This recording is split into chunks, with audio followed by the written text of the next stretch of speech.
ئەو کاتەی پارتی وێکێتی سەروەت و سامانی خەڵکی کوردستان دەدزن و گیرفانیان دەبڕن، کۆمەڵی ئیسلامی کوردستان لە ڕێگای دەستگا خێرخوازیەکانی خۆیەوە خەڵکی برسی تێردەکات و ماڵی هەژاران ئاوەدان دەکاتەوە و نازی مناڵانی بێباوک و بێسەرپەرش هەڵدەگرێ. دەستگا خێرخوازیەکانی کۆمەڵی ئیسلامی کوردستان لە سەرتاسەری هەرێمی کوردستاندا وەک دەستێکی ئەمین و پاک خزمەتگوزاری پێشکەشی چین و توێژە شایستەکانی کۆمەلگا دەکات، وەکو بێباوکان و نەخۆشان و هەژاران و تا ئەم ساتەش دەیان ملیار دیناری لە خەڵکی دەوڵەمەند و خێرخواز وەرگرتووە و بە ئەمانەتەوە گەیاندوێتە دەست کەسانی شایستە و ژیانی هەزاران کەسی لە نەهامەتی پێ ڕزگار کردووە.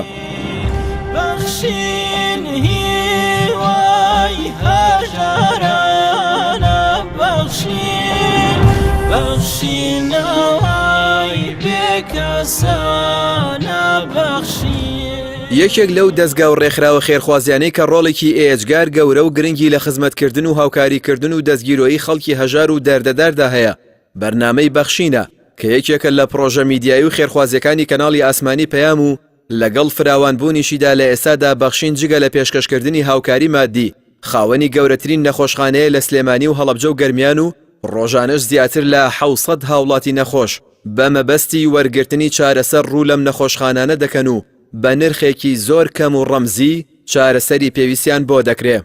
جگە لە بوونی دەیان پزیشکی پسپۆڕ و کارمەندی تەندروستی ستافێکی کارمەندی دیکەی گەنج ئیدارەی بەشەکانی نەخۆشخانەکە دەکەن و ئەوەی ڕۆژێک سەردانی یەکێک لەو نەخۆشخانانەی کردبێ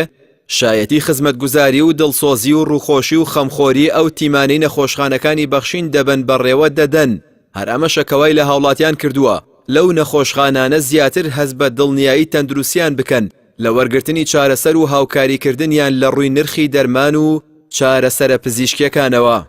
لە ڕێگەی بەرنامەی بەخشینەوە تا ئێستا 110 خان و بۆ خەڵکی هەژار و بێسەرپەرش و کەم دەرامەت لە سەرجەم شارەکانی هەرێمی کوردستان دروست کراوە، لەگەڵ هەڵایسانی شەڕ و ماڵوێرانی و ئاوارەبوونی هەزاران خێزانیش دەستی خێرخواز و مرۆڤدۆستی بەخشین گەیشتووە بەهانایەن و لەو پێناوەشدا هاوکاری، دارایی و خۆراکی بەسەر 10,000 خێزانی ئاوارەی ناوچەکانی دیکەی عێراق و کوردانی سووریا کردووە کە ڕوویان لە پارێزگاکانی هەرێمی کوردستان کردووە.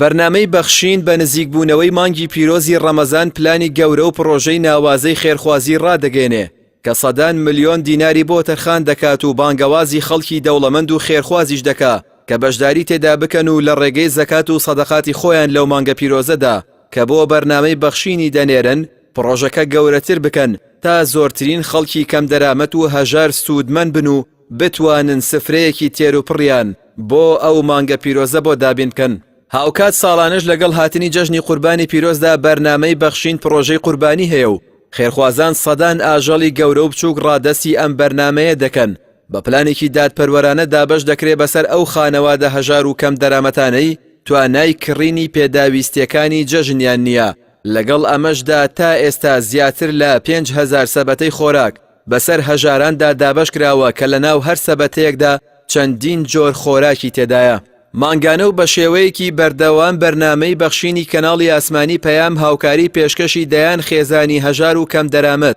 بە بڕی جیاجیا دەکات و تا ئێستاش هاوکاری 1285 کرێکار و پاکەوانی ژینگە کراوە کە بەهۆی سیاسەتی ستەمکارانەی دەسەڵاتە حیزبیەکەی هەرێمەوە موچەکانیان بەشی ژیانیان ناکا. ئەم بەرنامەیە توێژی قوتابیان و خوێندکارانیشی لەبیر نەکردووە و هاوکاری پێشکەشی زیاتر لە 5,000 قوتابی کەم دەرامەت کردووە کە توانای تەواوکردنی خوێندنیان نەبووە تا لە خوێندندا نەبڕێن و ئایندەیەک بۆ خۆیان مسۆگەر بکەن.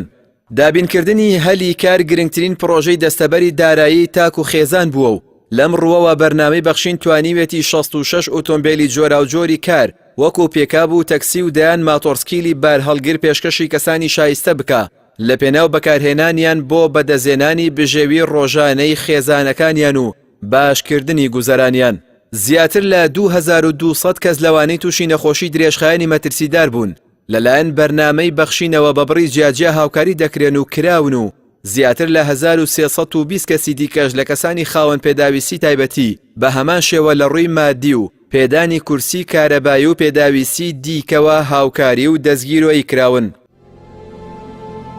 بەخشین بەشی بێباوکانی بەرنامەی بەخشین لە ئێستادا مانگانە موچەی بۆ سەدان منداڵی بێباوک بڕیوەتەوە. جگە لەو هاوکاریە جیاجیایانەی لە کاتی دیکەدا پێشکەشی ئەو منداڵانەی دەکا بۆ ئەم مەبەستەش لە ئێسادا ناوی 200 منداڵ هەیە کە مانگانە و لە کاتی خۆیدا موچەیان پێدەدرێ. جگە لە بەرنامەی بەخشین کۆمەڵی ئیسلامی کوردستان خاوەنی ژمارەیەکی دیکەی ڕێکخراوی خێرخوازیە کە لە بواری هاوکاری هەژاران و لە خۆگرتنی منداڵانی بێباوکدا خزمەتگوزاری و هاوکاری پێشکەش دەکات. ڕێکخراوی هاواری خێرخوازی و دەستگای سۆمای چاوان لە ڕێکخراوی خوشکانی ئیسلامی دوان لەو دەستگا و ڕێکخراوە خێرخوازیانن کە جێدەستی خزمەتی گەورەیان دیارە کە ساڵانە سەدان ملیۆن دیناری خێرخوازان دەگەیەنە دەستی نەخۆش و هەژار و کەم دەرامەت و بێوەژن و منداڵی بێباوک. خەڵکی کوردستان بە واقعی ئەم پرۆژە خزمەتگوزاریە گەورانە دەبینن و کۆمەڵی ئیسلامی کوردستانی چاوی لە خەڵکە تا پشتیوانی زیاتری لێ بکەن بەتایبەت لە ئێستادا کە بەرەو هەڵبژاردنەکان دەچین. کۆمەڵی ئیسلامی کوردستان داوا دەکا پشتگیری بکەن و دەنگ بە لیستی 104 بدەن تا بتوانێت لە ئایندەدا ئەو خزمەتانەی لە ڕێگەی ئەو دەستگا و ڕێکخراوانەوە پێشکەشی خەڵکی شایستەی دەکا چەند قات زیاتریان بکە.